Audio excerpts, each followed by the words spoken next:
তারা আসলো, আমার স্পষ্ট মনে আছে, ডিসেম্বরের 30 তারিখ 2008 সালে আসলো তারা আমাকে দেখতে। দেখে তাদের পছন্দ হলো। ডিসেম্বরের 31 তারিখে আমার বিয়ের দিন তারা ঠিক করলো। জানুয়ারির 3 তারিখ আমার বিয়ে হবে।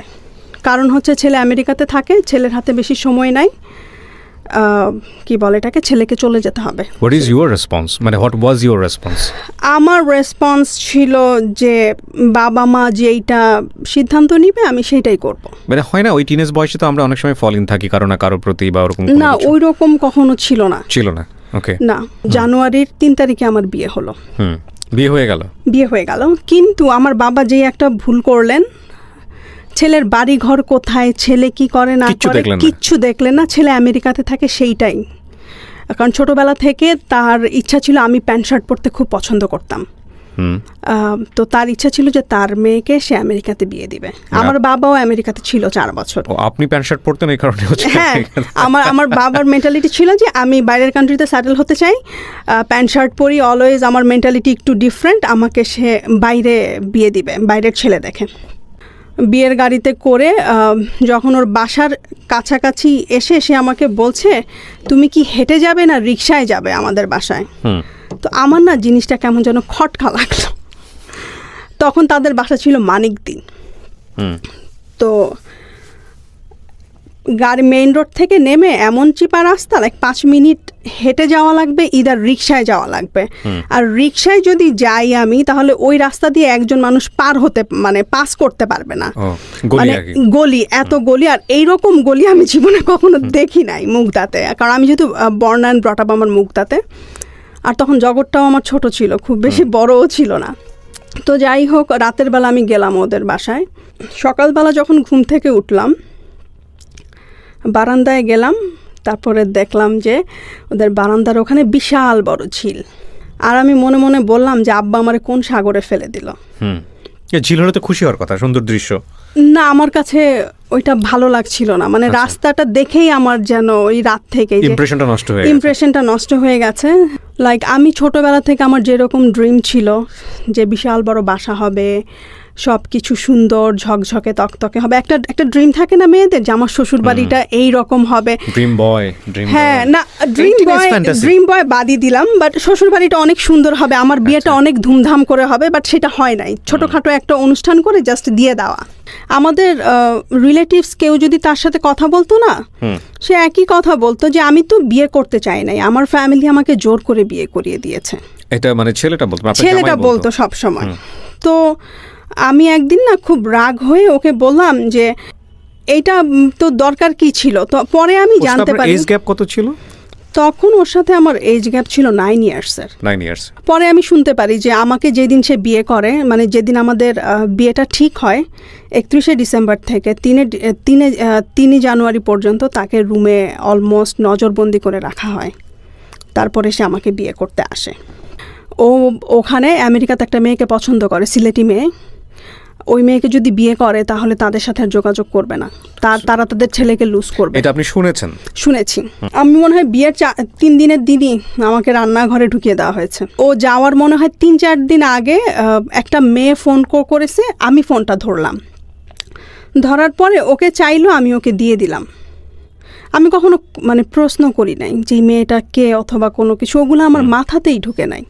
আর আমার চিন্তা ছিল যে ও তো বাইরে পড়াশোনা করে, মেয়ে ফ্রেন্ড থাকতেই পারে, এটা স্বাভাবিক। তখনও পড়ছিল? হ্যাঁ, তখনও পড়ছিল কমিউনিটি কলেজে। কি সাবজেক্ট নিয়ে পড়ছিল আমি জানি না। ফোনে 24 আওয়ার্সের মধ্যে সে 10 আওয়ার্সই ফোনে কথা বলতো। আমার না ভাল লাগতো না এতক্ষণ ফোনে কথা বলা, কেমন না, আমি তো ইউজ টুও না। সম্পর্ক খারাপ পর্যায়ে তার সাথে কথা বলে আমার আর মিলছিল না কোনো কিছু। আর আমিও আসলে অ্যাকচুয়ালি হ্যাপি না। তার মেন্টালিটি আমার মেন্টালিটি মনে হয় যে 2জন ভিন গ্রহ থেকে আসছি এরকম। তো একদিন সে আমাকে ফোনে বলতেছে যে তোমার মতো পাগলের আমেরিকাতে জায়গা নাই। তো এই কথাটা না আমার মাথায় খুব লেগেছে। তখন আমি ওকে বললাম যে তোমার কি এমন আমেরিকা, আমি আফরোজা একদিন গিয়ে দেখিয়ে দিব। এটা বলে আমি ফোন রেখে দিছি। তারপর যাই হোক, 2 ফ্যামিলির মতামতে আমাদের ডিভোর্স হয়ে যায়। কি বলেন? ওই আমেরিকাতে থাকলো, আপনি বাংলাদেশে থাকলেন, মাত্র 14 দিনের সংসার ডিভোর্স হয়ে গেল? ডিভোর্স, হ্যাঁ। 6 মাসের মাথায় ওর দুলাভাই আমাদের বাসায় ডিভোর্স লেটার নিয়ে আসে। মানে ডিভোর্সের জন্য কি আপনি নিজে প্রিপেয়ার ছিলেন বা এরকম একটা হতে আমি চাচ্ছে? আমি আমি মেন্টালি প্রিপেয়ার ছিলাম, আসলে আমি মেনে নিতে পারছিলাম না। ডিভোর্স হয়ে যাওয়ার পরে এখন আমার মাথায় একটাই পোকা যে নো ম্যাটার হোয়াট আমার আমেরিকায় যেতে হবে। আচ্ছা, তো আপনার ফার্স্ট জামাই যিনি আপনার মাথায় ঢুকিয়ে দিয়েছেন এই সেন্টেন্সটা, তোমার মতো মানুষের আসলে আমেরিকাতে জায়গা নেই। পাগলের আমেরিকাতে জায়গা নাই। আচ্ছা, তো তারপর আমি চিন্তা করলাম যে কিভাবে আমি আমেরিকা যাব। আর তখন সবসময় তাহাজ্জুদে নামাজ পড়তাম আর আল্লাহর কাছে কান্নাকাটি করতাম, আল্লাহ তুমি আমাকে একটা ওয়ে দেখিয়ে দাও। তারপর আমি না প্রথম আলো পত্রিকা আমাদের বাসায় রাখতো, তো ওখানে ওই যে পাত্র চাই পাত্রী চাই কলামটা আছে না, আমি প্রত্যেক দিন ওই যে পাত্র চাই বিদেশে থাকে আমেরিকা এগুলো দেখা শুরু করলাম। মানে আমাকে যেভাবেই হোক আমেরিকা যেতে হবে এবং যাওয়ার রাস্তা হচ্ছে আমেরিকান একটা পাত্রকে বিয়ে করতে হবে। হ্যাঁ, আমেরিকান পাত্রকে বিয়ে করতে হবে। তো আমি করলাম কি, এরকম করতে করতে আমি অনেকগুলো নাম্বারে কল দিলাম, থাকে না প্রত্যেক দিনই আমি দেখি আর মানে ফোন নিয়ে কল করা। তো এরকম করতে করতে একজনকে আমি পাই, সে আমেরিকাতে থাকে, তার নাম ছিল অনিতাভ। তো তার সাথে আমি বাইরে প্রথমে দেখা করি। তখন কি লেখাপড়া বন্ধ আপনার? তখন আমার লেখাপড়া বন্ধ, হ্যাঁ, ডিভোর্সের পর আমি পড়াশোনাটা স্টপ করে ফেলি। তো সে আমার সাথে দেখা করলো, সে আমাকে পছন্দ করলো, তার বয়স অনেক বেশি ছিল, 55+। তো সে আমার বাসায় প্রস্তাব পাঠায়, ঠিক আছে। নিশ্চয়ই আগে বিয়ে শাদী করা ছিল? না, বিয়ে শাদী করেন? নো। আচ্ছা, তার মুখে না অনেক বসন্তের দাগ ছিল, বাট সে যখন ইয়াং ছিল তার চেহারা একদম ডুপ্লিকেট অমিতাভ বচ্চনের মতো ছিল। সে আমাকে তার ইয়াং কালের ছবি দেখিয়েছে, মুখে কি একটা স্কিনের প্রবলেম হয় এইরকম, মুখটা কেমন যেন লাইক আপনি নিজে দেখলে নিজেও ভয় পেয়ে যাবেন এইরকম তার চেহারা। তো আমাদের বাসায় যখন বিয়ের প্রস্তাব নিয়ে আসলো, আমার বাবা যখন ওনার চেহারাটা দেখলেন, উনি তার সাথে ওনার একটা ফ্রেন্ডকে নিয়ে আসছিলেন, ঠিক আছে। ফ্রেন্ডকে নিয়ে আসলেন, আসার পরে তো আমার বাবা ওনার ফ্রেন্ডকে বললেন যে ওর জায়গা যদি আপনার মেয়ে থাকতো তাহলে আপনি কি এই লোকটার সাথে তাকে বিয়ে দিতেন? তো সে বললো যে না চাচা, আমি যদি আপনার পজিশনে থাকতাম আমি দিতাম না। তো যাই হোক, আলটিমেটলি ওই রিলেশনটা আর কন্টিনিউ হলো না। আপনার টার্গেট ছিল যেভাবেই হোক আমার আমেরিকায় যেতে হবে। বুঝতে পারছি আমি। তারপরে আমি কি বলে এটাকে, আমি ওই ভাইয়াটার ফোন নাম্বার রেখে দিলাম, ওর যে বন্ধুটাকে নিয়ে আসছে সাথে, ওই বন্ধুটাকে আমি বলছি যে ভাইয়া যেভাবে হোক, উনিও আগে আমেরিকাতে ছিল, ওনার নাম বাবুল ভাই। তো উনি বললো যে দেখো তো তোমার, তো আমি তাকে বলছি যে দেখেন আমি আসলে আমেরিকায় যেতে চাই, সেটা যেভাবেই হোক। তো সে আমাকে বললো দেখো আমার অনেক পরিচিত ফ্রেন্ড আছে যারা আমেরিকাতে থাকে, তো তুমি একটা কাজ করো, তুমি আমার ফোন নাম্বার রাখো, আমি তোমাকে যেভাবেই হোক আমি ম্যানেজ করে দেবো একটা ভালো ছেলে। তো পরে আমি বাবাকে বললাম যে আমি প্রাইভেটে ভর্তি হব, অলরেডি বিয়েতে ওখানে 1.5 বছর চলে যায়। তো 2 দিন পরে তার সাথে আমার দেখা হয়, ওই যে আমার একই কথা যে আমার আমেরিকান ছেলে বিয়ে করতে হবে, আমার আমেরিকায় যেতে হবে। আমেরিকান ছিল? হ্যাঁ, সেও আমেরিকান ছিল। ক্রেজি, মানে আমি জানি না, মানে আমি হওয়ার কি আছে, আই ডোন্ট নো, লাইক আমার মাথায় তখন যে আমার আমেরিকা যেতে হবে ওই রকম একটা। ইভেন সে তো আপনার লাইফে নাইও, সে যে আপনাকে মাঝে মাঝে পোক করে তাও তো না, সে হারায় গেছে। আপনি গিয়ে একসময় আমেরিকাতে গেলেন কিন্তু সে তো দেখলো না, তাহলে কি দরকার আছে এটা? আই ডোন্ট নো, মানে জেদ মানে জেদ মানে যেতেই হবে, আর জেদ মানুষকে ধ্বংস করে অনেক সময়, ডেফিনেটলি করে, অনেক সময় করে। তো পরে আমি ওনার সাথে দেখা করলাম, দেখা করার পরে আমি ওনাকে বললাম যে আমি আমেরিকায় যেতে চাই, আমি শুনেছি আপনি আমেরিকাতে থাকেন, আপনার কাছে অনেক ছেলে আছে, তারা করবে, লাইক আপনি আমাকে একটা ব্যবস্থা করে দিবেন। তো সে আমাকে সাজেস্ট করলো যে তুমি ভালোভাবে পড়াশোনাটা কন্টিনিউ করো, আমি তোমার জন্য খুঁজবো আস্তে আস্তে। তো তার সাথে পরিচয় হওয়ার 1.5 বছর পরে তার একটা ফ্রেন্ডের সাথে সে আমাকে এঙ্গেজ করানোর চেষ্টা করে, কিন্তু আনফর্চুনেটলি ওইটা হয় না, গেল ওইটা। তারপরে আমি জুয়েলকে বললাম যে দোস্ত প্রথমটা তো কাজ হলো না, তুমি একটা কাজ করো। ও আমাকে বলেছে ঠিক আছে, আমার কাছে আরেকটা ছেলে আছে, তুমি ওর সাথে কথা বলে দেখো। তো আমি একদিন 2010 সালেই, হ্যাঁ 2010 সালে, এটা নভেম্বরের 25 তারিখ হবে, তো নভেম্বরের 20 তারিখ আমি ওকে বললাম কি ব্যাপার, তোমার ফ্রেন্ড তো আমাকে ফোন দিচ্ছে না।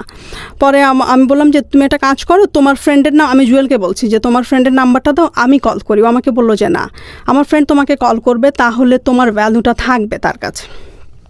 ঠিক আছে, তো ও নভেম্বরের 24 তারিখ আমাকে ফোন করে, ওনার নাম ছিল বা ডাক নাম। তো কথাবার্তা বলার এক পর্যায়ে সে আমাকে বলছে যে আমি না ফুচকা এখানে খেতে পারি না। সে কেন? বলে এখানকার পানিতে আমার প্রবলেম হয়, আমার পেট খারাপ হয়ে যায় বাইরের ফুচকা খেলে। তো আমি সে ওকে ফাইন। তো সে আমার সাথে দেখা করতে চায়। তো নভেম্বরের 25 তারিখে আমি সকালবেলা তার সাথে দেখা করলাম তার বাসায়। সে তখন বনানীতে থাকতো। তো আমি যাওয়ার সময় না ফুচকার সব কিছু নিয়ে যাই, যা যা লাগবে, ধনে পাতা কাঁচামরিচ থেকে শুরু করে এভরি সিঙ্গেল থিং নিয়ে যাই। কেন নিয়ে যান? সে আমেরিকা যেতে হবে না, হ্যাঁ ইটস কাইন্ড অফ আমেরিকা যেতে হবে, প্লাস সে এটা খেতে পারে না। আমেরিকা, বাট বিষয়টা হচ্ছে কি ওনাকে কি আপনার পছন্দ হয়েছিল বা এরকম কোনো কিছু? না, বলি আপনাকে। তো আমি যখন গেলাম, ও যখন দরজাটা খুললো, হ্যাঁ, আমি মনে মনে আমার ফ্রেন্ডকে গালি দিলাম যে আমার কোথায় পাঠাইছে, ওরে গালি দিচ্ছি আমি লিটারেলি। তো আমি ওর বাসায় ঢুকলাম। প্রথমে ওকে ভালোবাসি নাই, ওর বাসার প্রেমে পড়ে গেছি। আমার যে ড্রিম হাউস ছিল, ওই ড্রিম হাউসটা দেখলাম। আই ডোন্ট নো আমি তখন কেন করলাম এটা, ঠিক আছে? তো কিন্তু আমার ওই ফ্রেন্ডটা বলেছিল খুব খুব ভদ্র, খুবই ভদ্র, অতটুকুই। ওর সম্পর্কে আর কিছু জানি না, ওর ফ্যামিলি কি করে, ওর কি পড়াশোনা, ও কি করে ওখানে, আমি কিচ্ছু জানি না। গল্প করতে থাকি আমরা। 32 বছরের ডিফারেন্স তখন মনে হয় নাই আমার। লাইক ওর সাথে যখন আমি গল্প করতাম, কথা বলতাম। আপনার থেকে ওর 25 বছরের ডিফারেন্স ছিল? 33 বছরের ডিফারেন্স ছিল। 33 বছরের ডিফারেন্স? হ্যাঁ, আমার তখন 20 বছর, ওর তখন 53 তখন ওর। কিন্তু আমার জন্য তখন ফ্যাক্ট ছিল না, আমেরিকা হলেই হয়। তো যাই হোক, ওর বাসার প্রেমে পড়লাম। বাসার সব কিছু আমার ভালো লাগলো। ওর খুব শৌখিন প্রকৃতির মানুষ ছিল। তো গল্প করলাম। তারপরে দিনটা ছিল বৃহস্পতিবার। ওর সাথে যখন আমার প্রথম দেখা হয়, নভেম্বরের 25 তারিখ, ওইখান থেকে রিক্সায় করে সে আমাকে Mugda, like Kamalapur rail station পার হয়ে আরও ভিতরে আমাদের বাসা, সেই বনানী থেকে রিক্সায় করে সে আমাকে ওই দিন বাসায় পৌঁছে দেয়। শুক্রবারে আবার আমি গেলাম ওর বাসায়। কিন্তু আপনার ওকে তো ফার্স্ট টাইম দেখেছে, খুব একটা ভালো লাগেনি? না, ভালো লাগে না। কিন্তু ওর সাথে যখন আস্তে আস্তে কথা বলা শুরু করলাম, ওর আস্তে আস্তে না ভালো লাগাটা শুরু করলাম, মানে কথাবার্তাগুলো খুব ভালো লাগা শুরু করলো। ওর প্ল্যান ছিল যে ও বাংলাদেশে থাকবে না, ও আমেরিকা থেকে চলে আসে, বাংলাদেশে সেটেল হবে। কিন্তু 2 বছর বাংলাদেশে থাকার পরে ওর আর ভালো লাগে না। যেই মানুষটা 30 বছর আমেরিকাতে ছিল, তার তো এইখানে এসে ভাল লাগবে না। ও আমেরিকা থেকে সব কিছু গুটিয়ে চলে আসে, সে বাংলাদেশে থাকবে, বনানীতে সুন্দর একটা বাসা ভাড়া করে। ওই দিন প্রচণ্ড ঝুম বৃষ্টি, রাস্তার মধ্যে হাঁটু পানি হয়ে গেছে। তো আমার বাবা আমাকে, আমি যাব, একবার নিচে নামছি, আমার বাবা আমাকে ধমক দিয়ে উপরে নিয়ে গেছে, বলে এই বৃষ্টির মধ্যে তো কুকুরও বের হয় না, তুই কেন বের হবি, তুই বের হতে পারবি না।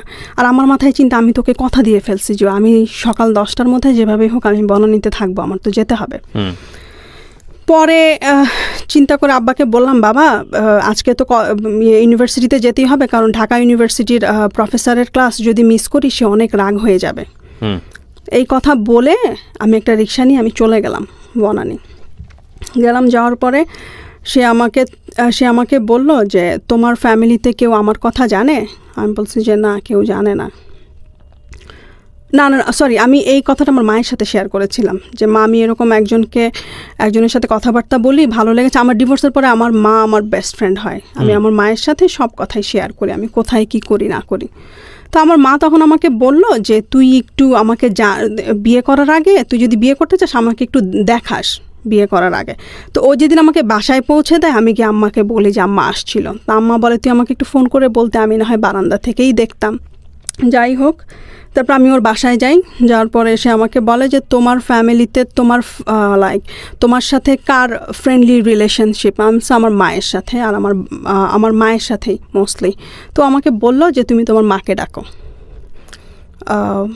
তোমার বড় ভাইকে ডাকো। তখন আমি আমার বাবাকে প্রচণ্ড ভয় পেতাম।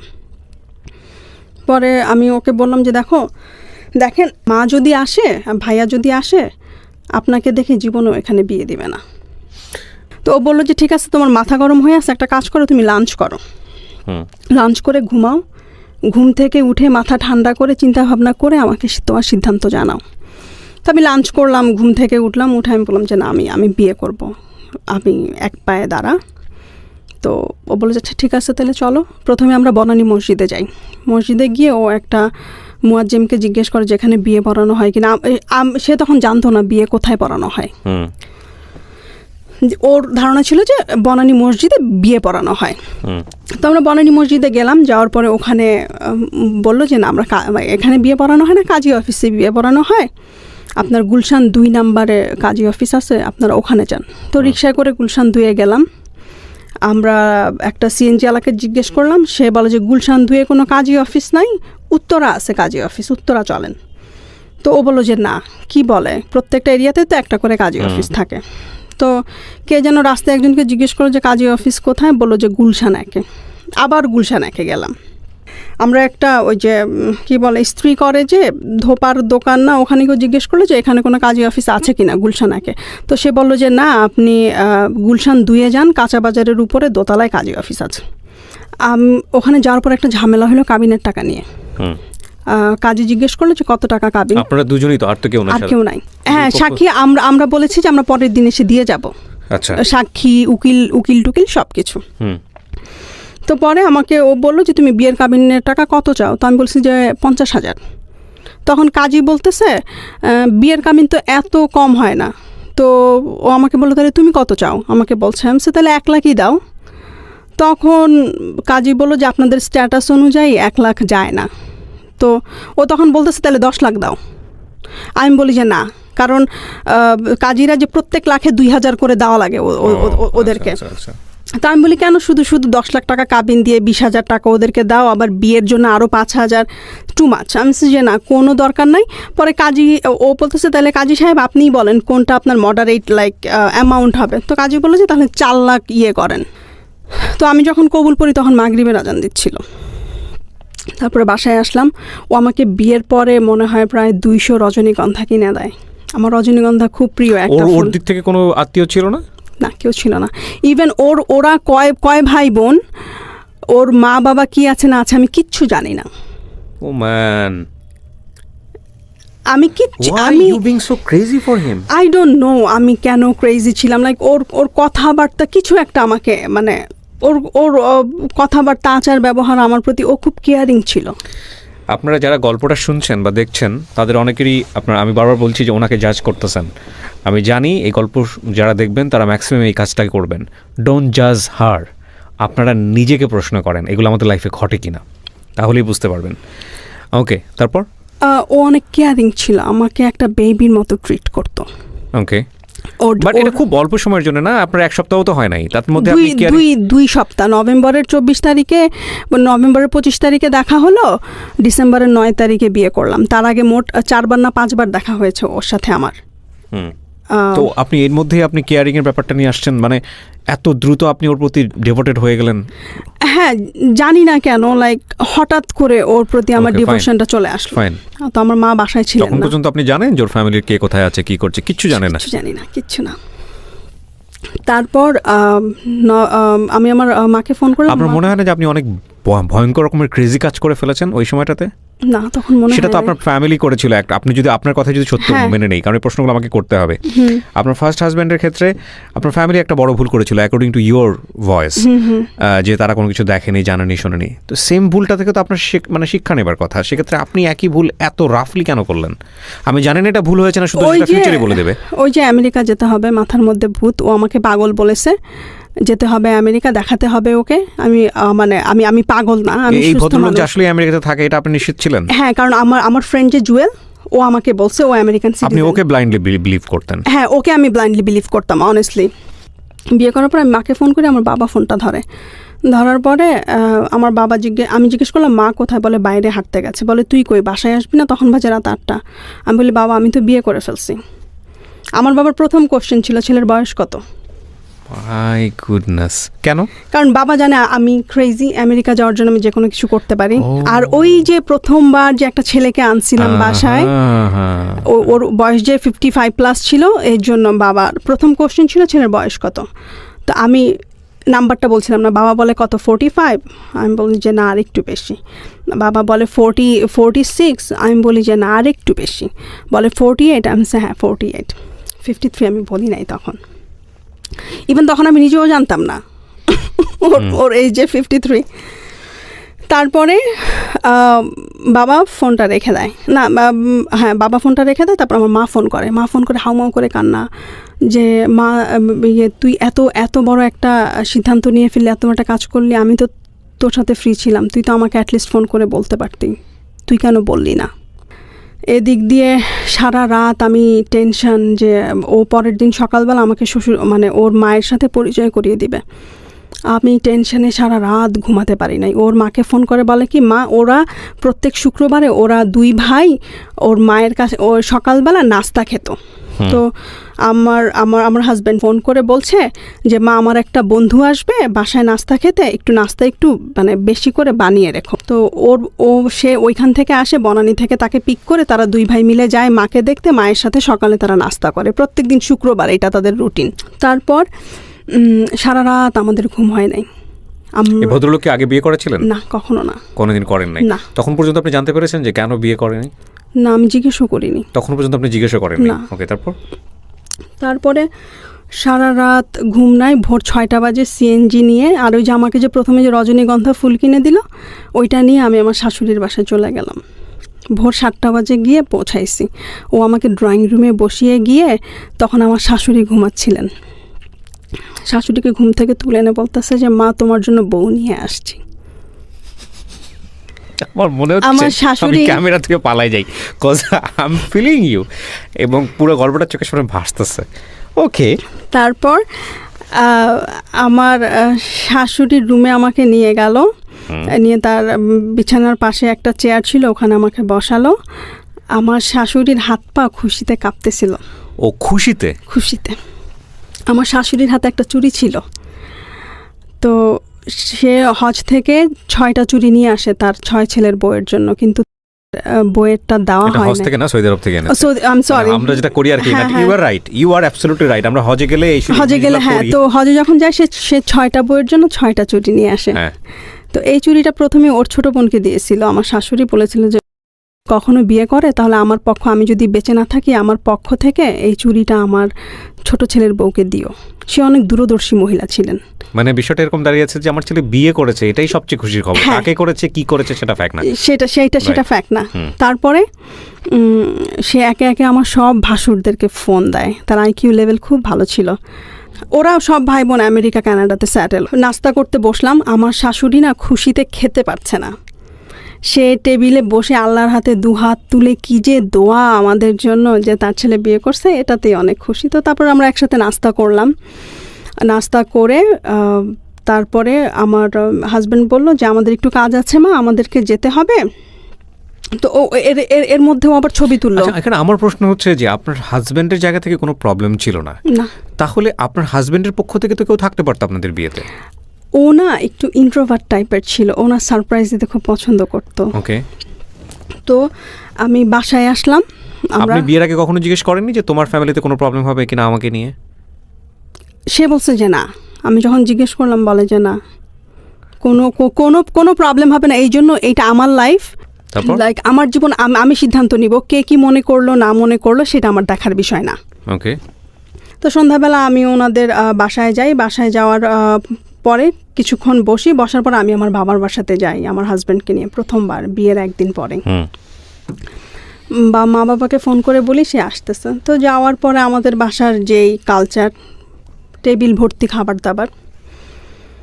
তো আমার বাবা তাকে দেখার পরে আমার বাবার প্রথম কোশ্চেন ছিল যে 10 বছর পরে আমার মেয়ের অবস্থা কী হবে আর তোমার অবস্থা কী হবে, একবার কি চিন্তা করেছ? তো ও কি উত্তর দিয়েছে আমি জানি না, পরে আমি শুনেছি যে আমার বাবা ওকে প্রথম এই কোশ্চেনটা করার পরে আমি আমার জামা কাপড় সব কিছু গুছাচ্ছি। আমার বাবা এসে ওর সাথে কিছুক্ষণ কথা বললো, এসে দরজার সামনে বলতেছে যে ও একটা পাগল, ওর সাথে তুই জীবনে কখনো সংসার করতে পারবি না। এটা ছিল আমার বাবার প্রথম কথা আমার সাথে আমার বিয়ের পরে। তারপর আমাকে বলতেছে আমরা কাউকে এখনও বলি নাই তুই বিয়ে করছিস, এখনও সময় আছে, চলে আয়। তারপর আমি আমার বাবাকে বলি যে না, আমার বিয়ে হয়ে গেছে, আমার পক্ষে সম্ভব না ফিরে আসা। এটা বলে তারপর আমার কাপড় চোপড় নিয়ে আমার মায়ের সাথে অনেকক্ষণ কান্নাকাটি করে আমি সারা রাস্তা কাঁদতে কাঁদতে আসি বনানীর বাসায়। তো যাই হোক, এইটার পর থেকে না ও আর কখনো আমাদের বাসায় আমি যে যাব ওইটাও সে পছন্দ করতো না। মানে ওর ওই কথাটা খুব খারাপ লেগেছে আমার বাবা ওকে যেই কথাগুলো বলছে। তো দেখা গেল যে আমার বিয়ের 1 মাস পর আমাদের রিসেপশন হয়। রিসেপশানে ওদের ভাই বোন মোটামুটি সবাই চলে আসে কানাডা আমেরিকা থেকে। খুব সুন্দর একটা আমরা ঘরোয়া পরিবেশ, শুধুমাত্র আমার ফ্যামিলি মেম্বার আর ওর ভাই বোনেরা, বাইরের কেউ ছিল না। বাইরের লোকের মধ্যে ছিল শুধুমাত্র আমার উকিল বাবা। 2 মাস বনানীতে থাকার পরে সে আমেরিকাতে চলে যাবে।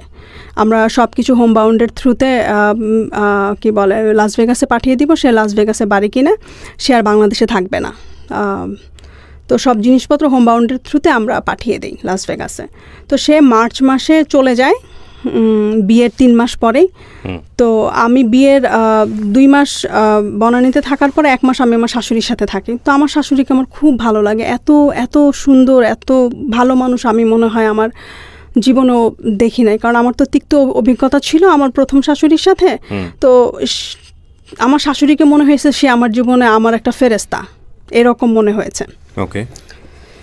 তো আমি, আমার শাশুড়ি খুব অসুস্থ, আমি তার টেক কেয়ার করি। সে আমাকে খুব ভালোভাবে অ্যাকসেপ্ট করে। আর আমি যখন ওনার টেক কেয়ার করি তখন সে আমাকে একটা কথা সবসময় বলতো। আমি যখন আমার ছেলেকে বলতাম যে বাবা তুমি কবে বিয়ে করবে, তখন আমার ছেলে আমাকে উত্তর দিত, এমন এক মেয়েকে বিয়ে করবে যেই মেয়ে তোমার টেক কেয়ার করবে। আর মাথার মধ্যে একটা জিনিসই কাজ করতো যে আমি তো কয়েকদিন পরে আমেরিকা চলে যাব, তাহলে তো আমি আমার শাশুড়ির সেবা যত্ন করতে পারবো না। তো যতটুকু পারি আমার শাশুড়ির আমি সেবা যত্ন করে যাই। আর ওভার দ্য ফোনে অল দ্য টাইম বলতো যে নিজের উন্নতির জন্য কিছু করো, পড়াশোনা করো, এইটা করো, ওইটা করো। আমি না শুনতাম না ভাইয়া তখন। ওর কথা ছিল যে তুমি কেরিয়ার ওরিয়েন্টেড হও, জীবনে কোনো কিছু করো, আমেরিকা এসে তুমি পড়াশোনা করো। আর ওর একটা কথা ছিল যে তুমি অনেক ইয়াং, আমি জানি। বাংলাদেশে থাকাকালীন সে আমাকে বলতো যে তুমি অনেক ইয়াং, আমি জানি তুমি আমার সাথে থাকবে না সারা জীবন। তুমি যখন কলেজে যাবে, পড়াশোনা শেষ করবে, ভালো চাকরি করবে, তখন আমি দেখে শুনে একটা ভালো ছেলে দেখে আমি তোমাকে বিয়ে দিয়ে দিব। ও মাই গড।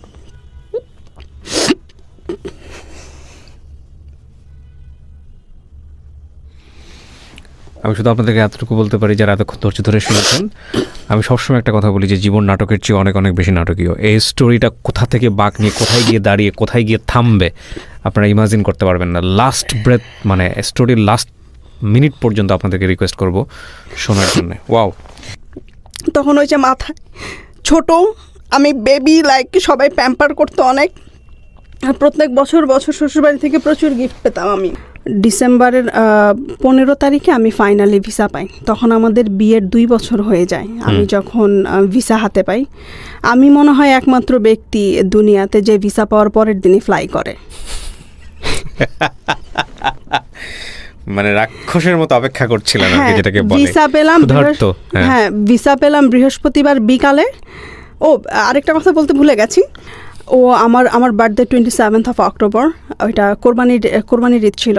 টানা 3 দিন আমার বার্থডে সে সেলিব্রেট করে। যখন ভালো তখন খুব ভালো মানুষ, আসলেই সে খুব ভালো মানুষ। যখন খারাপ সে ভয়ঙ্কর খারাপ। যখন খারাপ মানে কথা বন্ধ, ওইটাই আমার কাছে ভয়ঙ্কর খারাপ মনে হতো। মানে শত কান্নাকাটি করলেও তাকে ম্যানেজ করা যেত না, আমার চোখের পানি তার কাছে কিচ্ছু না তখন। এরকম আমি খুব ট্রাভেল লিভিং চ্যানেল দেখতাম তখন। তো ওখানে লাস ভেগাস দেখাতো, কি যে সুন্দর লাগতো টিভিতে দেখতে লাস ভেগাস। তো আমি একাই ফ্লাই করি। তো আমার বড় ভাসুর বলে যে যেই মেয়ে কখনো এয়ারপোর্ট দেখে নাই সেই মেয়ে এখন একা একা লাস ভেগাস যাবে। তো লাস ভেগাসে যখন যাই আমার বের হতে একটু দেরি হয়, কারণ ওখানকার প্রসেসিং তো আমি জানি না। ওইখানে আমি একটা ফর্ম ফিল আপ করতে গিয়ে অনেক সময় লাগিয়ে দিই। পর আমি যখন ইমিগ্রেশনে ওরা জিজ্ঞাসাবাদ করে যে ব্যাগে কি আছে না আছে, তো তখন একটা পুলিশ এসে বলে যে তুমি রাহিমা আফরোজা কি নাম? সে হ্যাঁ। বলে তোমার হাজব্যান্ড তোমার জন্য অলমোস্ট 3-4 আওয়ার্স ওয়েট করতেছে বাইরে, আমরা জাস্ট মেক শিওর করলাম যে তুমি এসে ঠিকমতো পৌঁছেছো কি না। সে একটু কনফিউজড, সে তুমি ল্যান্ড করেছো কি না এটা মেক শিওর হওয়ার জন্য। তো ওরা খুব তাড়াতাড়ি আমাকে ইমিগ্রেশন আমি ক্রস করে, কারণ আমি তো পার্মানেন্ট রেসিডেন্ট হিসেবে গিয়েছি ওখানে, আমি ভুলে ট্যুরিস্টের ফর্ম ফিল আপ করেছি ওখানে। যারা পার্মানেন্ট রেসিডেন্ট তাদের কোনো ফর্ম ফিল আপ করতে হয় না, জাস্ট ইমিগ্রেশন ক্রস করে আসলেই হয়। তো তারপর আমি যখন ভেগাস করি তখন সন্ধ্যাবেলা, তো ওর বিশাল বড় গাড়ি ক্যাডিল্যাকের, মানে খুব সুন্দর লাগছিল, মনে হচ্ছে যে ফাইনালি স্বপ্নের শহরে এসে পৌঁছালাম। তারপর সংসার করা শুরু করলাম। আমি 3-4 মাস কোনো কাজ করি নাই। ওর কথা হচ্ছে যে তুমি জবের জন্য অ্যাপ্লাই করো, নিজের উন্নতির জন্য যা যা করা লাগে তুমি করো। ওগুলো আমি কোনো কিছুই করছিলাম না। সারাদিন মানে ঘোরাফেরা, খাওয়া দাওয়া, ঘুম, এছাড়া আমার আর কোনো কাজ ছিল না। আর রান্নাবান্না সব কিছু ওই করতো। ওর যেহেতু কোনো চাকরি করতো না, ও তো সোশ্যাল সিকিউরিটি আর আমাদের ওই যে পেনশনের টাকা দিয়ে আমাদের সংসার ভালোই। $3,000 প্রতি মাসে কিন্তু খারাপ না যখন নিজের বাড়ি থাকে বাইরের কান্ট্রি।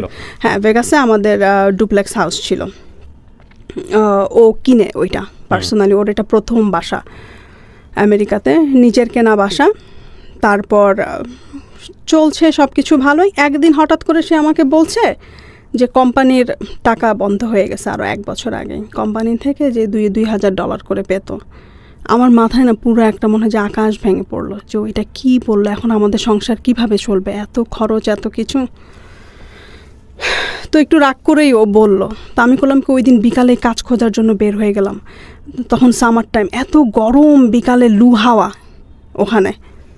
পরে বিভিন্ন জায়গায়, অনেক জায়গায় অ্যাপ্লাই করলাম, জব হয় না। একদিন এমনও হয়েছে ভাইয়া, আমি লাস ভেগাসের স্ট্রিপে পানি বিক্রি করতে গেছি। সুটকেসে করে গ্রোসারি থেকে পানি নিয়ে দেখা গেছে যে ওইটা $1 করে, একটা কেসে হয়তো 30টা বোতল থাকে। 30টা বোতল বিক্রি করলে $30, কিন্তু আমি গ্রোসারি থেকে কিনছি অনলি $5। তো নিয়ে সেই হেভি, প্রায় মনে হয় 200 বোতল পানি হবে, ওইটা সুটকেসে করে নিয়ে আমি স্ট্রিপে গেছি খুব কষ্টে, বাসে করে। যাওয়ার পরে কেউ আমার পানি কিনে না, কারণ ওখানে প্রচণ্ড গরম তো ঠান্ডা। এটা কেউ জানে না ভাইয়া, এটা আমি কাউকে কখনো বলি নাই। তো আমি পানি বিক্রি করতে গেছি, ওখানে কেউ আমার পানি কিনে নেয়, কারণ আমার পানিটা ঠান্ডা ছিল না, কারণ আমার কুলার ছিল না। যে কুলারে যে ওরা যে ঠান্ডা পানি বিক্রি করে, আর ওখানে বিজনেসের সামনে লেখা ছিল যে ডোনেশন ফর চার্জ সামথিং, মানে আপনি এটা ডোনেট করবেন, যে টাকাটা বিক্রি করে যে টাকাটা পাবেন ওইটা ডোনেট। এরকম আমিও আমার সুটকেসের গায়ে লিখে নিয়ে যাই। তো হার্ডলি মনে হয় 4 ঘন্টা দাঁড়িয়ে থাকার পরে একটা পানির বোতল বিক্রি করতে পারছি।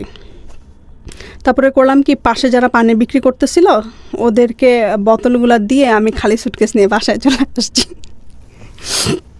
যে বললাম যে আমাকে দিয়ে হবে না। ও আরেকটা কথা আমি বলতে ভুলে গেছি, আমি যখন আমেরিকাতে আসি আমার শাশুড়ি আমাকে $300 দিয়েছিল, আর আমার ভাসুর আমাকে $200 দিয়েছিল আমার ম্যারেজ অ্যানিভার্সারি উপলক্ষে। সো মোট $500 নিয়ে আমি আমেরিকাতে আসি। আমেরিকাতে আসার পরপরই আমার হাজব্যান্ড করলো কি, ওয়াইফাই কানেকশন আর টেলিফোন কানেকশনের যে বিলটা $70 করে এভরি মান্থ, সেটা সে আমাকে পে করতে বললো। লাইক আমার নামে নিল, আমাকে পে করতে বললো। আমি যাওয়ার মনে হয় 4-5 মাস পরে আমাকে রেসপন্সিবল বানানোর জন্য, যে আমার তো এটা পে করতে হবে, তখন আমার একটা কাজ করার আগ্রহ হবে। আর ওখানে সত্যি কথা ভাই, যাওয়ার পর আমি না লেজি হয়ে গেছিলাম। ও যদি আমাকে ওই টাকা বন্ধ হওয়ার কথা যদি না বলতো না, তাহলে আমি হয়তো কাজও খুঁজতে যেতাম না, এরকম অবস্থা। তো অনেক জায়গায় কাজ খুঁজলাম, কাজ পেলাম না। একদিন ভোর 5:30 বাজে কাজ খুঁজতে বের হয়েছি। তো আমাদের বাসার পাশে একটা 7-Eleven ছিল। তো 5:30 ওখানে গিয়ে আমি অ্যাপ্লিকেশন ফর্ম চাইলাম, যাওয়ার পরে দিল। ওইটা ওনার ছিল, আমি জানতাম না। তো সে বলল যে আমি তোমার ইন্টারভিউ নিব এখনই।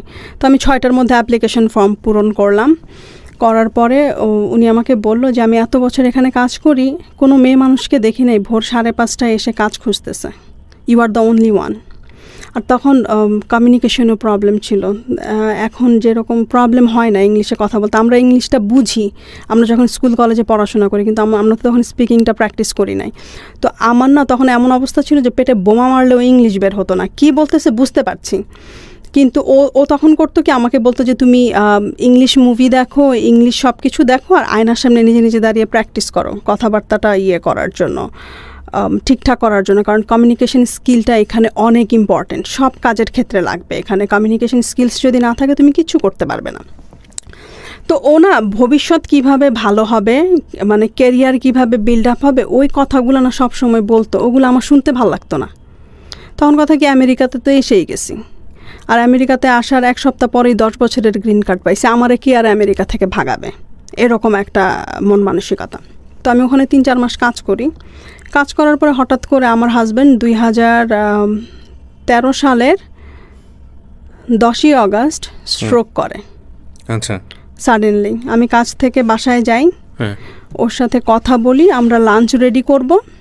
এমন সময় হঠাৎ করে ও বলতেছে ওর প্রচণ্ড ঘাম দিচ্ছে আর মানে গরম লাগছে। ও বলতেছে আমার শরীরটা খুব খারাপ লাগছে।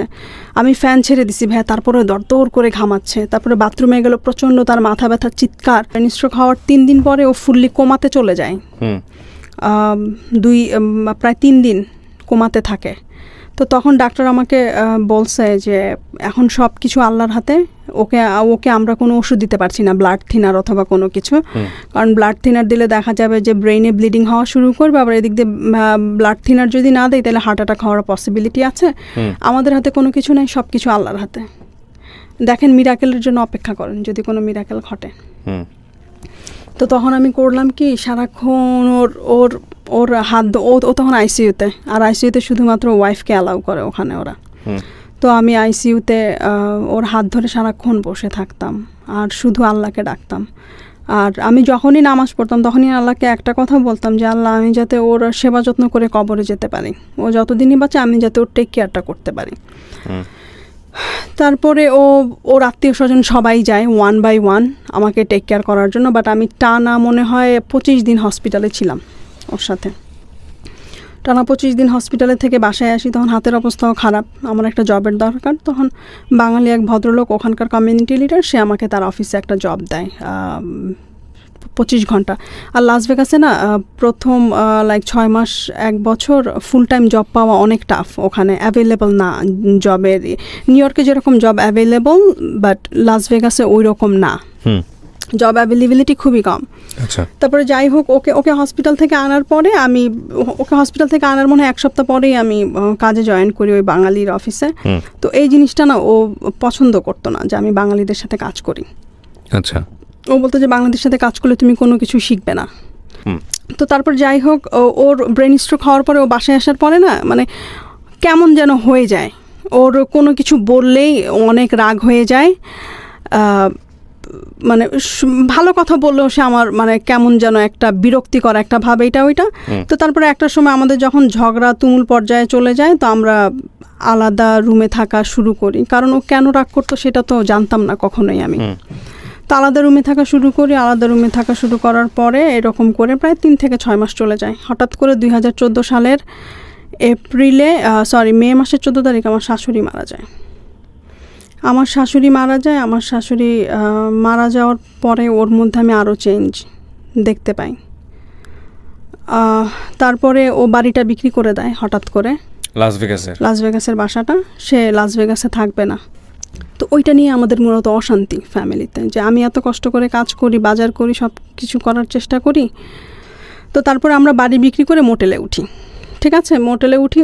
ওর কথা ছিল যে ও লাস ভেগাসের কোথায় ঘুরতে যায় নাই, ওর শখ ছিল আমাকে নিয়ে লাস ভেগাসের গ্র্যান্ড ক্যানিয়ন দেখা, এইটা দেখা, ওইটা দেখা, সব কিছু ঘুরবে ও।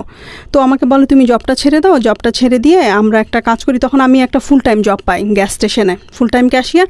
মোটামুটি ভালো ইনকাম করি, প্রত্যেক মাসে $3,000 $2,000 এরকম ইনকাম হয় সব কিছু নিয়ে। তো আমাকে বলে কাজটা ছেড়ে দাও, আমরা 2 সপ্তাহ ঘুরবো, ঘুরে টুরে তারপর আমরা মিশিগানে শিফট হব। তো আমি ওর ওই কথাটাতে আমি রাজি হই না। আমার কথা কি যে কাজ করে নেই, টাকা সেভ করে নেই, কারণ মিশিগানে গিয়ে কখন জব পাবো, কি পাবো না পাবো তার তো কোনো নিশ্চয়তা নাই, সব তো আনসার্টেনিটি সবখানে। ঝগড়া লাগার এক পর্যায়ে সে আমাকে বলতেছে তুমি যদি আমার সাথে মিশিগান যেতে চাও তোমার আজকে রাতে জব ছাড়তে হবে। আমি বলছি যে না, আমি জব ছাড়বো না, তুমি একটা কাজ করো, অ্যাড্রেস লিখে দিয়ে যেও আমাকে, আমি পরে গিয়ে তোমার সাথে জয়েন করব। পরে আমি কাজে চলে গেলাম এই কথা বলে। ভাই আমি এসে দেখি যে সে নাই মোটেলে, সে চলে গেছে আমাকে ছেড়ে। তারপরে যাই হোক, সে যখন আমাকে ছেড়ে চলে যায় আমি ওকে ফাইন্ড আউটও করি, ওকে অনেক বুঝাই, অনেক ইয়ে করি, কিন্তু ওই যে ও অনেক অভিমানী, ওর অভিমানের কারণগুলো, রাগের কারণগুলো আমি বুঝতাম না তখন বোঝার বয়সও হয়তো ওইরকম ছিল, but mentality I don't know তখন আমার কি হয়েছে। তখন আমার 22 বছর বয়স।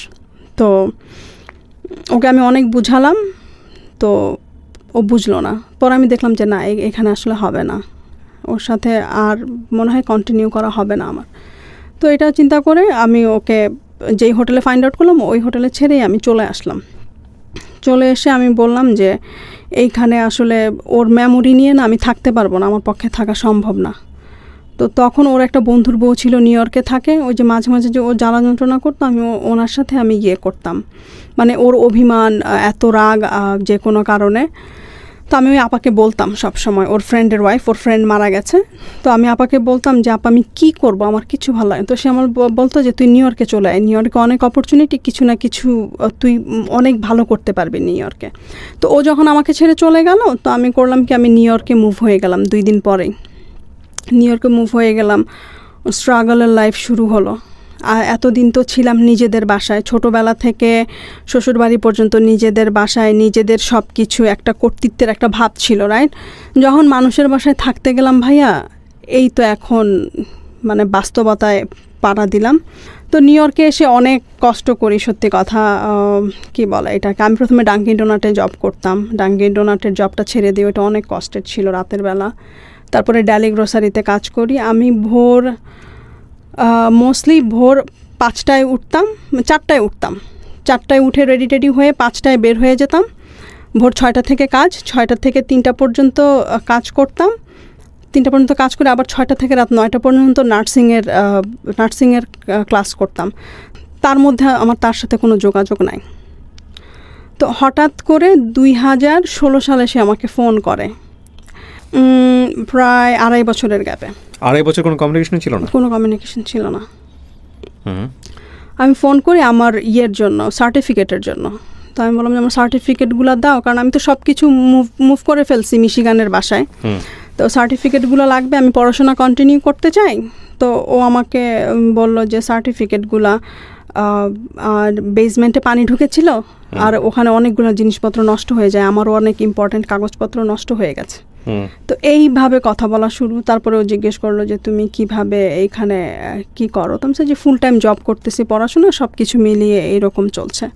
তারপরে আমি ওকে অফার দিলাম যে দেখো, এমন করে সম্পর্ক রেখে কী লাভ, আমাকে ডিভোর্স দিয়ে দাও তুমি। 2017 সালে আমি বলি, জানুয়ারি মাসে। আর ওরও অ্যাকচুয়ালি প্রবলেম হচ্ছিল, আমরা যেহেতু ম্যারিড কাপল, আমেরিকাতে সিস্টেম হচ্ছে যে ম্যারিড কাপল হলে আপনার যদি কোনো ইনকাম না থাকে, আপনার ওয়াইফের যে ইনকামটা হয় সেইটাতে আপনার বেনিফিটসগুলোতে এফেক্ট করে। লাইক ওখানে আপনার যদি টাকা, আপনার যদি লো ইনকামের মানুষ হন, আপনি হেলথ ইন্স্যুরেন্সটা আপনার জন্য ফ্রি। তো দেখা গেছে মানে আপনার ওয়াইফের যে ইনকামটা হবে সেটা কাউন্ট করে ফেলবে আলটিমেটলি, কাউন্ট করে ফেলবে, হ্যাঁ। আর ও তো শারীরিকভাবে ও অনেক অসুস্থ, তো দেখা যেত যে ওর ট্রিটমেন্টের জন্য অনেক টাকা ওর পকেট থেকে পে করা লাগতো। আর আমেরিকাতে ট্রিটমেন্ট অনেক অনেক অনেক এক্সপেন্সিভ, হ্যাঁ। তো আমি বললাম যে এইভাবে রিলেশন রেখে কী লাভ, আমরা একটা কাজ করি, আমরা আলাদা হয়ে যাই। তো 2017 সালে আমরা আলাদা হয়ে যাই, ডিভোর্স হয়ে যায় আমাদের। মিউচুয়ালি আপনারা ডিভোর্স দিয়ে দেন? হ্যাঁ, মিউচুয়ালি ডিভোর্স দেই। আমি কোনো কিছু ক্লেম করি নাই, একদম $0 ডিভোর্স যেটা বলে, ওইটা আমি করি। করার পরে আই ডোন্ট নো ভাইয়া, আমি কেন যেন ও আমাকে কল করা শুরু করলো, আমিও কথা বলা শুরু করলাম, কারণ নিউ ইয়র্কে তো ওই রকম লাইক, আর হাজব্যান্ডের প্রতি একটা মায়া হয়ে যায় মেয়েদের। আমরা যতই ডিভোর্সের পরে কল করা শুরু করলো? হ্যাঁ, ডিভোর্সের পরে আমরা ভালো ফ্রেন্ড হলাম। আগে যেরকম ফ্রেন্ড ছিলাম বিগিনিংয়ে, ওই রকম কথাবার্তা, আমরা দুজনের সাথে সব কিছু শেয়ার করি, ও কি করে না করে সব কিছু আমাকে বলে। তো 2017 সালে আমি ওর সাথে মে মাসে ও আমাকে বলে যে তুমি তো আমার সব বাসাতে গিয়েছো, মিশিগানের বাসাটা এসে দেখে যাও আমি কেমন করে সাজিয়েছি। তো ঠিক আছে, আমি আসবো। তো মে মাসে গেলাম 2017 সালে। আর আমি ওর কাছে না মাফ চাই অনেক, যে দেখো আমি অনেক ভুল করছি, তুমি আমাকে জীবনে উন্নতি করার জন্য যেই কথাগুলো বলছো আমি তখন শুনি নাই। আজকে আমি যদি ওই কথাগুলো যদি শুনতাম, এতদিনে হয়তো আমার কেরিয়ার স্ট্যাবলিশড হয়ে যেত। আমি হয়তো 2012 সালে যাই, 2017 সালে 5 বছরের মধ্যে আমার হয়তো মাস্টার্সও কমপ্লিট হয়ে যেত, আমি যদি ফ্রম দ্য বিগিনিং থেকে সিরিয়াস থাকতাম। আমি তোমার সাথে অনেক অন্যায় করছি। তো ও বললো যে বাদ দাও, এগুলো নিয়ে কথা বলার দরকার নাই। তারপরে ও 2017-তে ওর তো একটু ফিজিক্যাল প্রবলেমও ছিল, ও সব কাজ করতে পারতো না। তো ওর বাগান করার খুব শখ ছিল, বাগানের জন্য যা করা লাগে আমি সব কিছু করে দিয়ে আমি চলে আসছি। ওই যে বীজ টিজ লাগিয়ে দিয়ে বেড টেড সব রেডি করে আমি চলে আসছি। তো যখন ফল হওয়া শুরু করলো, ও আমাকে ফোন দিয়ে বলল যে এত কষ্ট করে বাগান করে গেছো, ফল খাবা না, ফল সবজি। আমি হ্যাঁ। তো আমি আবার করলাম কি 2017 সালের নভেম্বরে গেলাম। তো গিয়ে দেখি যে খুব সুন্দর বাগান হয়েছে, এটা ওইটা। ওখানে গেলে না ও আমাকে কাজ করতে দিত না। ভাইয়া তোমার কোনো কিছু করা লাগবে না, তুমি তো নিউ ইয়র্কে অনেক কষ্ট করো, অনেক কিছু করো, তো তুমি একটা কাজ করো, তুমি কি বলে এটাকে, তুমি এইটা তোমার ভ্যাকেশন হাউস, তুমি এখানে সে ভ্যাকেশন করবা, কোনো কিছু করবা না। ও রাতের বেলা ঘুমাতে পারতো না, ইনসোমেনিয়া প্রবলেম ছিল ওর, ও দিনের বেলা ঘুমাতো। তো দেখা যেত যে দিনের বেলা উঠে আমি সব কিছু করতাম, আর ওনা খুব প্রশংসা করতে জানতো, যেটা হয়তো আমি কখনো করি নাই। ও আমার জন্য যে ভালো ভালো কাজগুলো করছে ওগুলোর প্রশংসা আমি কখনো করি নাই, বাট আমি ছোট কিছু করলেই সে খুব প্রশংসা করতো, মানে প্রশংসা করতে করতে আমাকে ফুলিয়ে দিত, এরকম অবস্থা। তো যাই হোক 2017 সালে আমাদের ফ্রেন্ডশিপ চলতেছে, কথাবার্তা বলতেছি। তারপরে আমি 2018 সালেও আমি খুব ব্যস্ত হয়ে যাই, কারণ তখন আমি পড়াশোনায় ঢুকি অ্যাসোসিয়েট করার জন্য। তো অ্যাসোসিয়েট করার আগে আমাদের রিমিডিয়াল করা লাগে। রিমিডিয়ালে দেখা যায় যে টানা 4 মাস সকাল 9টা থেকে দুপুর 3টা পর্যন্ত আমার ক্লাস থাকে, আবার দুপুর 4টা থেকে রাত 10টা 11টা পর্যন্ত আমি কাজ করি। বাসায় আসতে আসতে রাত 1টা 2টা। তো 2018 আর 19-এর লাইফটা অনেক হ্যাকটিক যায় আমার জন্য। তারপরে তো হঠাৎ করে ভাইয়া এই যে 2020-তে প্যান্ডেমিক শুরু হয়ে যায়, আমি জানুয়ারির 3 তারিখে চলে আসি। সে আমার উপরে প্রচণ্ড রাগ হয় এই জন্য যে সে এক্সপেক্ট করছিল যে আমি তার সাথে হয়তো 1 মাসের সময় নিয়ে আমি থাকবো। তো না, আমার কিছু কাজ পড়ে যায় নিউ ইয়র্কে, কারণ অনেক দায়িত্ব থাকে ইয়েতে। পরে আমি নিউ ইয়র্কে চলে আসি, আর আমি ওকে বলি যে দেখো আমি আবার আসবো, তুমি টেনশন করো না। তো সে আমাকে তখন বললো যে এইটাই তোমার সাথে আমার লাস্ট দেখা, তোমার সাথে আমার আর দেখা হবে না। তো আমি বললাম যে না, তোমার সাথে আমার দেখা হবে, তুমি টেনশন করো না। তারপর তো আমি জানুয়ারিতে চলে আসি, কথাবার্তা হয়, প্যান্ডেমিক শুরু হয়। তো ওনা ভিডিও কলে বেশি কথা বলতো না, হঠাৎ করে প্যান্ডেমিকের সময় খালি ভিডিও কলে বলতো যে তুমি ভিডিওতে আসো, আমি তোমাকে দেখবো।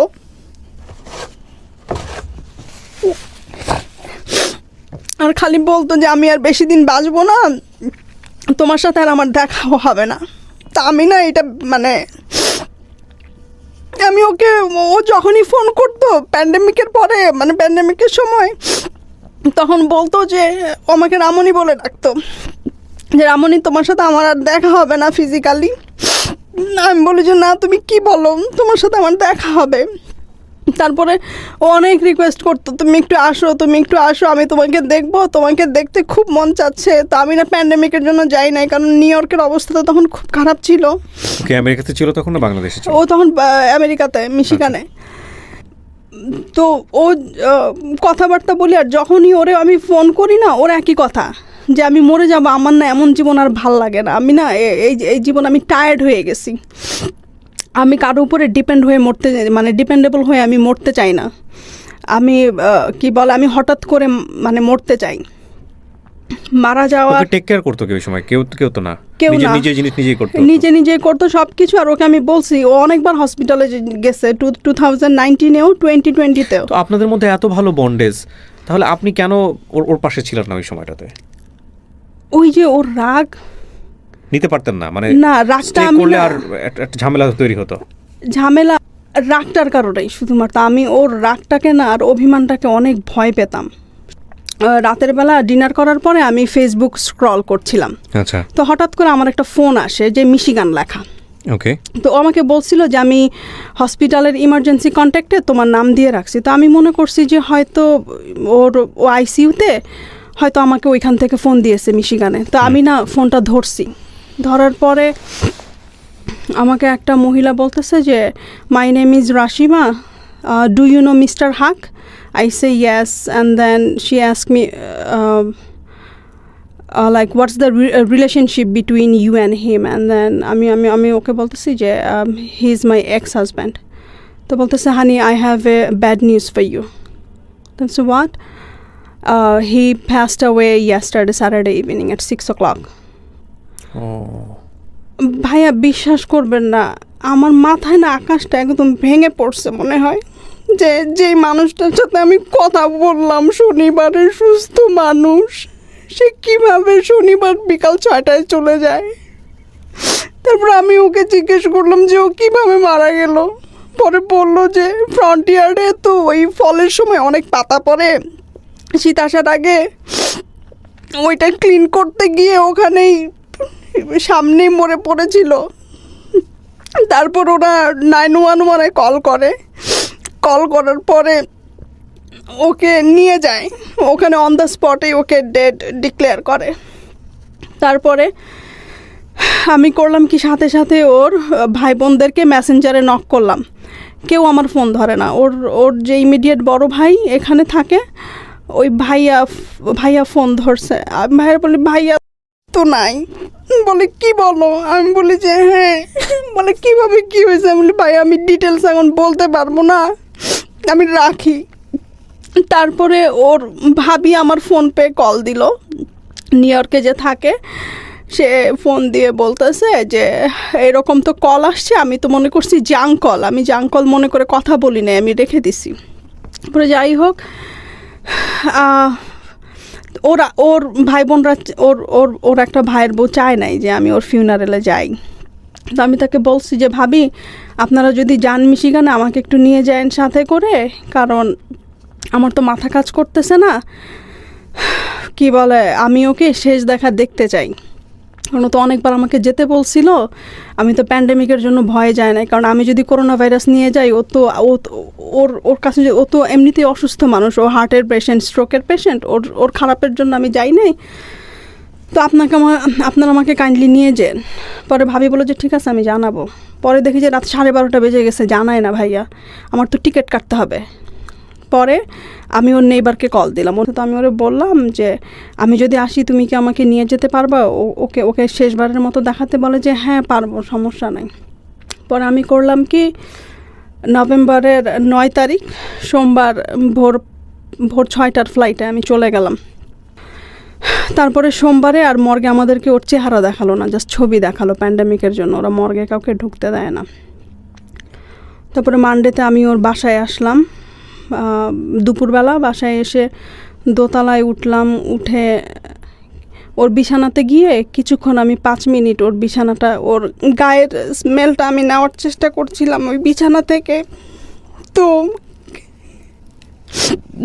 হঠাৎ করে না কেন জানি ভাই আমি ওর বেড সাইড ড্রয়ারের টেবিলটা আমি খোলার পরে ওখানে লেখা রাহিমা আফরোজা, আমার ফোন নাম্বার, আমার বাসার অ্যাড্রেস নিউ ইয়র্কের। তারপরে না আমি ওই খামটা পাই, এনভেলপটা, ওখানে দেখি যে একটা লকারের চাবি আর মোটামুটি ভালো একটা অ্যামাউন্ট, যেটা দিয়ে কিনা আমি সারা জীবন যদি এটাকে প্রপার ইউটিলাইজ করি মোটামুটি ভালোভাবে আমি চলতে পারবো। তো ওই জিনিসটা আমি দেখি, ওই জিনিসটা দেখা ক্যাশ ছিল না, ওগুলো ফিক্সড ডিপোজিটের নমিনি ছিলাম আমি। ও ফিক্সড ডিপোজিটের কাগজগুলো আপনি পেলেন, এটা আপনি বিয়ের আগে মানে কখনোই জানেন নাই? আমাকে কখনো বলে নাই,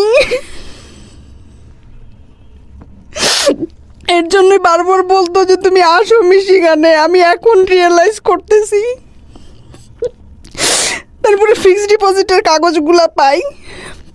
প্রথমে আমি একটা নমিনাল অ্যামাউন্ট মনে করছিলাম, আমি তো আমার মাথা ঠিক ছিল না, আমার 2টা ভাসুর গেছিলো মিশিগানে, ওনারাই নিউ ইয়র্ক থেকে সব কিছু অ্যারেঞ্জ করছে ওকে দাফন করার জন্য। আর ওখানে তো দাফন করতে গেলে একটা হিউজ অ্যামাউন্ট লাগে ভাইয়া, $9,000 মতো লাগে।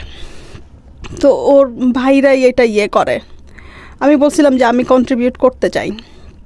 ভাইয়ারা বলে যে না, আমাদের নিয়ত ছিল যে ওর কিছু হয়ে গেলে আমি পে করব, এটা আমি পে করব, তোমার কোনো কিছু করার দরকার নেই।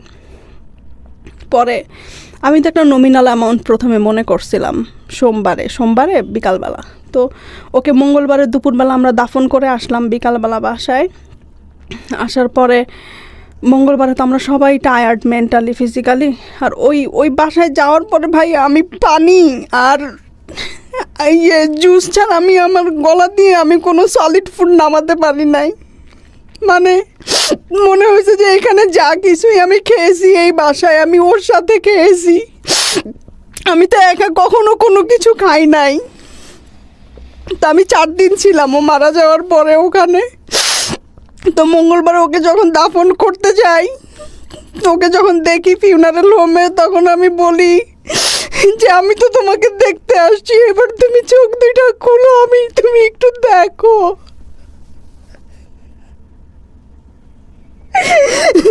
চোখ আর খুলে না। এভরি রিলেশনশিপ একটু বেঁচে থাকতে পারে।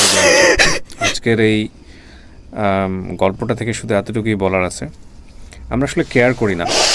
মিসিং জিনিসটাই আমাদেরকে রিয়েলাইজ করে যে আমরা আসলে কতটুকু লাভ করি কোন একটা মানুষ।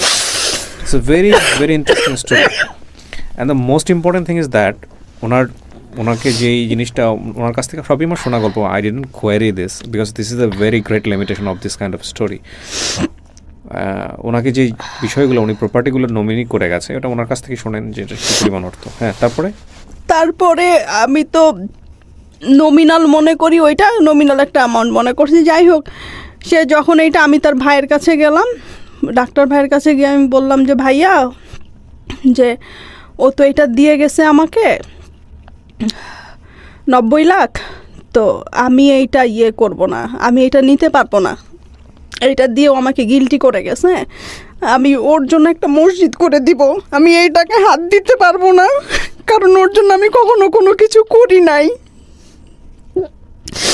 তারপরে ভাইয়া বুধবার সকালবেলা ভাই আমাকে বললো যে তুমি সব কাগজগুলো আনো, এনে দেখে যে আমাকে বলে যে রোজা, এখানে তো 90 লাখ না, এখানে তো 1,70 লাখ। তো আমি বলি ভাইয়া বিশ্বাস করেন আমি এগুলোর কিচ্ছু জানি না, আরও এগুলা করে আমার আরও গিল্টি করে দিয়ে গেছে, কারণ ওর জন্য আমি কিচ্ছু করতে পারি নাই। আর এই অপরাধ বোধ আমার সারাটা জীবন কাজ করবে। ও মারা যাওয়ার আগে 27শে অক্টোবর সবসময় আমার জন্মদিনে গিফট পাঠায়। তো 2019-এ ও $1,600 দিয়ে একটা কোট কিনে আমার জন্য পাঠায়। আমার জীবনের সবচেয়ে দামি গিফট ছিল ওইটা। তারপরে 2020-তে যখন আমার জন্মদিন হয়, 27 তারিখ, আমি ফোন করে বলি আজকে আমার জন্মদিন। বলে কি ইদানিং কিচ্ছু মনে থাকে না, সরি আমি তোমার জন্মদিন ভুলে গেছি। সকালে কথা বললাম, রাত্রে ফোন করেছে আমাকে, ফোন করে বলে রামনি তুমি আমার কাছে কোনো টাকা ধার পাও? ওর মাঝে মাঝে যখন ওর একটু ফাইন্যান্সিয়াল ক্রাইসিস ছিল 17-18, তখন ওর ফ্ল্যাটটা বিক্রি হয় নাই। তো আমি ওকে বলেছি যখন তোমার টাকার দরকার হবে আমাকে বলবে, আমি তোমাকে হেল্প করব। তো যখন যা লাগতো আমি দিতাম, কিন্তু কখনো জিজ্ঞেস করতাম না যে তুমি কবে ব্যাক করবে কি নাকি। আমার মধ্যে একটা জিনিসই কাজ করতো অলওয়েজ, যে ওর জন্য আজকে আমি আমেরিকাতে, ওর জন্য আমি ইনকাম করতে পারতেছি, ওর জন্য আমি আমার কেরিয়ার বিল্ড করতে পারতেছি।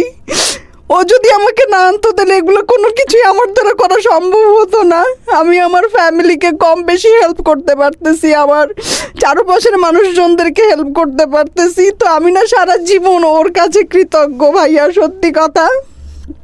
তো আমি ওর কাছে সবসময় ক্ষমা চাইতাম, তুমি আমাকে ক্ষমা করে দিও।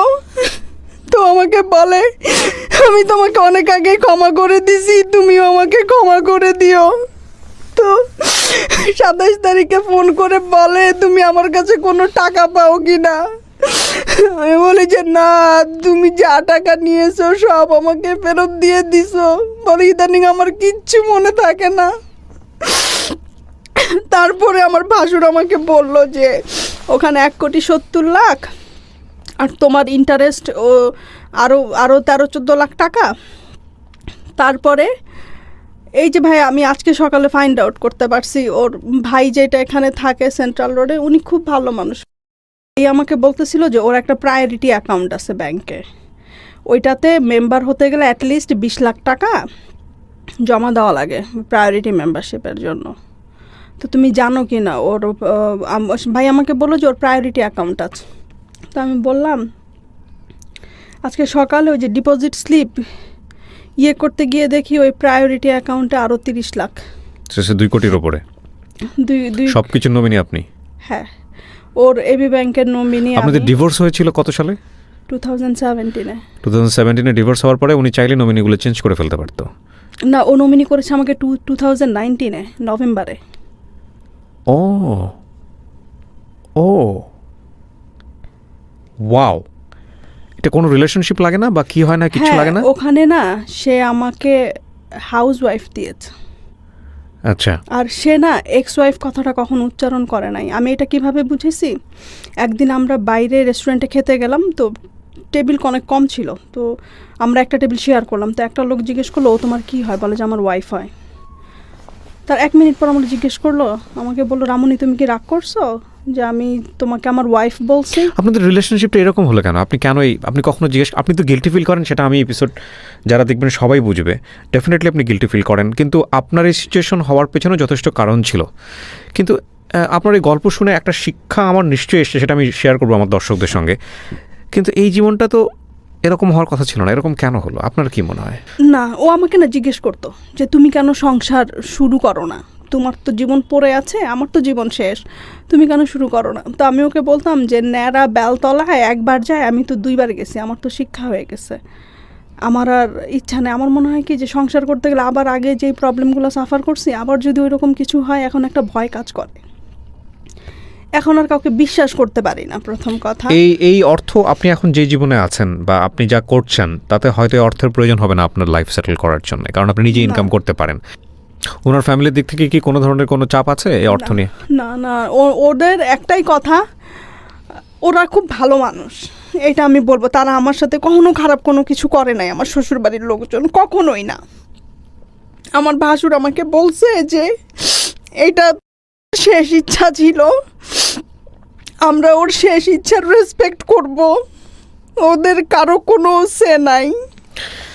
It's a beautiful story. First of all, আপনি আপনার ইডিওলজি, আপনার এথিক্সের জায়গাটা থেকে আপনি যে কোনোভাবে এই গল্পটাকে মূল্যায়ন করতে পারেন। বাট আমি প্রথমে যে কথাটা বলেছি সেটা হচ্ছে, ডু নট জাজ দ্য গেস্ট। যিনি এখানে আসেন তাকে জাজ করবেন না।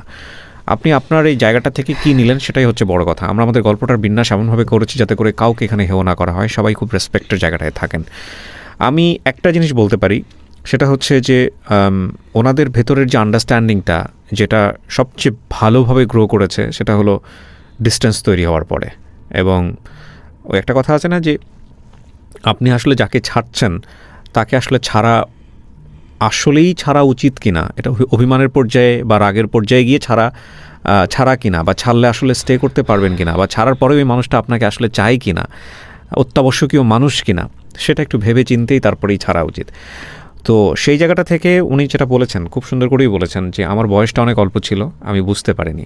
কিন্তু উনি যেভাবে ম্যাচিউরলি অনেক জিনিসগুলো ডিল করেছেন, এই ভদ্রলোক, ওনার হাজব্যান্ড, এক্স হাজব্যান্ড, এবং দেখেন নিঃসন্দেহে উনি খুব ভালো করে এই বিষয়টা বুঝেছেন যে আমাকে ছেড়ে গেলেও কি অদ্ভুত। ওই লোকটার গল্পটা যদি আমি আজকে আনতে পারতাম, ওই লোকটার কাছ থেকে যদি আনতে পারতাম, তাহলে বিষয়টা অনেক চমৎকার হতো। কারণ এত কিছু ছাড়ার পরেও ডিভোর্স হয়ে গেল, সমস্ত কিছু হয়ে গেল, উনি কিন্তু চাইলেই মানে এই প্রপার্টিটা অন্য কাউকে দিয়ে যেতে পারতেন। হ্যাঁ, ডিভোর্স হয়েছে মানেটা কি? তিক্ত সম্পর্ক, আমরা যেটা জানি আমাদের সামাজিকতার জায়গাটা থেকে। কিন্তু তারপরেও সবচেয়ে কাছের মানুষের কাছেই সমস্ত প্রপার্টি, ওনার জীবনদশায় যা আছেন সমস্ত কিছু দিয়ে গেছেন। অদ্ভুত সুন্দর গল্প, আমার খুব ভালো লেগেছে। আপনি এত মানে ঘা তো খুব দগ্ধ ঘা, মানে কয়েকদিন আগের ঘটনা যেটা বুঝতে পারছি। এই অবস্থায় আপনি হচ্ছে আমাদের শ্রদ্ধেয় গুরুজন, আমি বলি আমাদের বাদল সৈয়দ স্যার, তার সঙ্গে আপনার পরিচয় হয় ফেসবুকে, এবং উনি আমাকে রেফার করেন আপনার ব্যাপারে, এবং আপনি আসছেন আজকের এই গল্পটা বলার জন্য। আমি শুধু একটা প্রশ্ন করেই আজকের এই অনুষ্ঠানটা শেষ করতে চাই, আপনি গল্পটা কেন বললেন এই গল্পটা? কারণ আপনার এই উত্তরের মধ্যেই অনেক বড় মেসেজ থাকবে আমি বিশ্বাস করি। যেই যার উপরে রাগ হন, দুইজন মানে রাগের কি বলে এটাকে, সময়টা না খুব বেশি দীর্ঘ করবেন না। রাগ হওয়ার সাথে সাথেই জিনিসটা মিউচুয়াল আন্ডারস্ট্যান্ডিংয়ের ভিতরে সমাধান করার চেষ্টা করবেন। কারণ রাগ ও অভিমান না মনের মধ্যে পুষতে পুষতে একসময় এমন বড় হয়ে যায়, তখন এটা ডিভোর্সের আকারে চলে যায়। তো আমি বিশেষ করে মেয়েদেরকে বলবো যে কারো হাজব্যান্ড যদি ইন্ট্রোভার্ট টাইপের হয় তাদের সাথে যাতে বেশি বেশি কথা বলে, তাদের সাথে যাতে ফ্রেন্ডলি হয়, হাজব্যান্ডদের সাথে যাতে ওপেন বুক হয়, স্পেশালি যারা ইন্ট্রোভার্ট টাইপের মানুষ, যারা কোনো কিছু কারোর সাথে শেয়ার করে না। আপনার এই গল্প শুনে অনেক মানুষই আপনাকে, যেহেতু এটা সোশ্যাল মিডিয়াতে যাবে, অনেক মানুষই আপনাকে তীক্ষ্ণ মন্তব্য করবে, বাঁকা মন্তব্য করবে, এবং খুব কমন একটা মন্তব্য আসতে পারে যে টাকাটা যদি আপনি না পেতেন বা যদি আপনার এই ব্যাংক অ্যাকাউন্টের এই নমিনিগুলো আপনি যদি না হতেন, তাহলে কি কৃতজ্ঞতা বোধ বা ভালো লাগাটা বা ভালোবাসাটা বা আজকের অনুষ্ঠানে আপনি আসতেন কিনা? আসতাম ওর কথাগুলা বলতে, যে ডিভোর্সের পরেও না ভালো সম্পর্ক মেনটেন করা যায় এক্স হাজব্যান্ডের সাথে, ফ্রেন্ডের মতো। প্রিয় দর্শক এবং শ্রোতা, লাইফের আরেকটা এপিসোড আমরা শেষ করলাম। This programme is produced by studio of Creativerse and planning and hosting by আমি আর্চি কিবরিয়া। প্রতিটা গল্পই আমাদেরকে কিছু না কিছু শেখাবে। সম্পর্ক বিষয়টা চর্চার মতো। আমি এটা বলছি মানে যেটা আমার জীবনে সত্য বা আপনি দেখছেন মানে যে আপনার জীবনে সত্য, বিষয়টা এরকম নয়। কারণ এর চেয়েও বড় ভুল, এর চাইতেও বড় রকমের প্রবলেম এটা আমাদের ব্যক্তি জীবনে থাকতে পারে, সেটা হয়তো অন্য রকমই।